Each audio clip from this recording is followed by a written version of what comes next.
আজকের মোরগ পোলাও নতুন রাঁধুনি ও ব্যাচেলার ভাইয়াদের জন্য একদম ঘরে থাকা মশলা দিয়ে আজকের এই মোরগ পোলাওটা রান্না করতে পারবেন। এতটা ইজিভাবে রান্না করে নিয়েছি আজকের মোরগ পোলাওটা।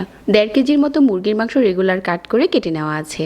1 চা চামচ লবণ আর 1/2 চা চামচ হলুদ গুঁড়া আর 1 চা চামচ দিয়ে দিলাম আদা রসুন বাটা। এগুলোর সাথে মুরগির মাংসটা মাখিয়ে একটা সাইডে রেখে দিচ্ছি। আর এখানে হচ্ছে প্রথমে পেঁয়াজ বেরেস্তা করে নিচ্ছি। 1 কাপ পেঁয়াজ কুচি গরম তেলে দিয়ে ভেজে নিচ্ছি। পেঁয়াজটা ভাজা হয়ে গেলে একটা সাইডে রেখে দিয়ে এই একই প্যানে হচ্ছে মুরগির মাংসের টুকরোগুলো দিয়ে দিলাম। দিয়ে এপাশ ওপাশ করে কিছুটা ব্রাউন করে ভেজে নিচ্ছি। অনেকটা সময় ধরে ভাজতে হবে না, তাহলে আবার মুরগির মাংসটা শক্ত হয়ে যাবে। এখানে আরও 2-3টার মতো পেঁয়াজ কুচি দিয়ে কিছু আস্ত গরম মশলা দিয়ে দিলাম। এই গরম মশলাগুলো আমাদের বাসায় সব সময় থাকে। তারপর এখানে 1 চা চামচ করে দিয়ে দিলাম আদা আর রসুন বাটা। 1/2 কাপ দিয়ে দিচ্ছি লিকুইড দুধ। একটু নেড়েচেড়ে মিশিয়ে এখানে আমি 1/2 চা চামচ দিয়ে দিলাম লাল মরিচের গুঁড়া, 1/2 চা চামচ দিয়ে দিলাম ধনিয়ার গুঁড়া, ভাজা জিরার গুঁড়া আর হচ্ছে হলুদ গুঁড়া। স্পেশাল গরম মশলা দিয়েছি 1 চা চামচ। এই গরম মশলার রেসিপিটা আমার আগে থেকেই চ্যানেলে ছিল, চাইলে ওটা দেখে নিতে পারেন। আবার চাইলে প্যাকেটে যে গরম মশলাটা আছে ওইটাও দিতে পারেন। এখন ভেজে নেওয়া মুরগির মাংসের টুকরোগুলো দিয়ে এপাশ ওপাশ করে মশলার সাথে কিছুক্ষণ কষিয়ে নিচ্ছি। এখন দিয়ে দিচ্ছি এখানে পানি। 1 কাপ পানি দিয়েছি আর ঢাকনা দিয়ে ঢেকে তারপর হচ্ছে মুরগির মাংসটা সিদ্ধ করে নিতে হবে, যাতে অনেকটা গ্রেভি গ্রেভি থাকে। যখন ফুটতে শুরু করেছে ওই পর্যায়ে ঢাকনা দিয়ে ঢেকে দিচ্ছি।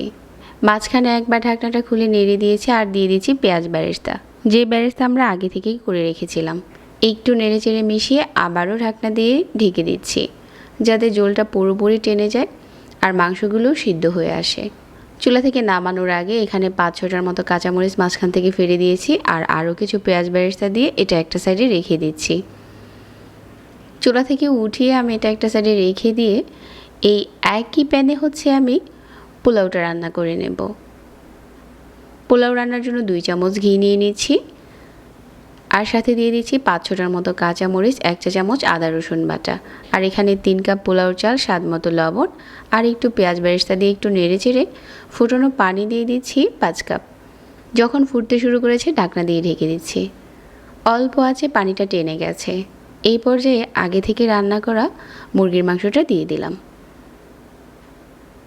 একটু নেড়ে চেড়ে মিশিয়ে এখন ঢাকনা দিয়ে ঢেকে দিচ্ছি।